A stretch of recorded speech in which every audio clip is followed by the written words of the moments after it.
আসলে এই সমস্যার কিভাবে সমাধান হবে? যেমন আমরা তো দেখছি যে গণভোটে হ্যাঁ জয়যুক্ত হয়েছে, এখন গণভোটে যা যা ছিল সব কিছু অক্ষরে অক্ষরে মানার দাবি আসছে, কিন্তু পক্ষান্তরে এই কথাটাও আসছে যে গণভোটের সব কিছু মানলে পরে সংবিধানকে লঙ্ঘন করা হয়ে যায়। এই যে মোরাল এসেন্সটা, সেই জায়গা থেকে সমাধান আমরা কিভাবে পেতে পারি? দেখুন, আমি জানি যে প্রতিপক্ষ রাজনৈতিক দল এই চুপ্পু বিষয়ে এবং সাংবিধানিক সংস্কার পরিষদ এবং গণভোট বিষয়ে প্রচুর বিতর্ক করছে। আমার ধারণা এটি একটি রাজনৈতিক ঐক্যমত্যের বিষয়। আপনি খুব দ্রুত এই ঐক্যমত্যে চলে আসতে পারেন। দেখুন, সাংবিধানিক ধারাবাহিকতা বা সংবিধানের দোহাই দিয়ে আপনি অনেক অন্যায় অত্যাচার করতে পারেন। এর বেস্ট উদাহরণ হচ্ছে শেখ হাসিনা। কাজে এরপরে আর নতুন কেউ শেখ হাসিনাকে উতরে যেতে পারবে এরকম আমার মনে হয় না। এখন আমরা 5ই অগস্টের পরে 8ই অগস্ট থেকে ভুল করা শুরু করেছি।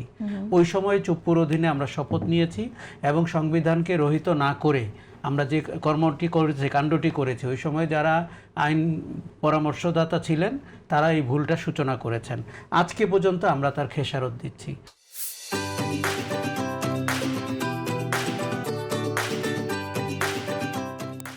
এখন একটা ভজঘট সিচুয়েশন। এখন রাষ্ট্রপতিকে আপনি ফেলবেন না গিলবেন, তাকে মানে আপনি দুর্নীতির অভিযোগে অভিযুক্ত নৈতিক স্খলনের লোক, তাকে আবার আপনি একটা সেরিমোনিয়াস অলংকারিক পোস্টে রেখে দিয়ে বাংলাদেশকে একটা অদ্ভুত জায়গায় চলে এসছে।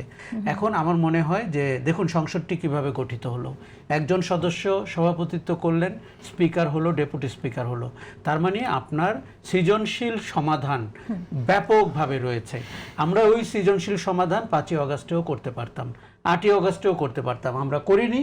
এই ভুলের দায় সবার।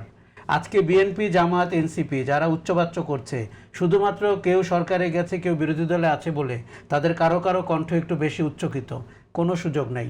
ভুলের দায় ইকুয়াল, সমান সমান। বিএনপি বরং সিনে ঢুকলো নতুন, তার আগে এনসিপি ছিল। একসময় এনসিপির হাতে এই সিদ্ধান্ত গ্রহণের প্রক্রিয়াটি ছিল, বৈষম্য বিরোধী যখন ছিল। তারা তখন কেন সংবিধান রহিত করে সরকারের শপথ অন্যভাবে নিল না?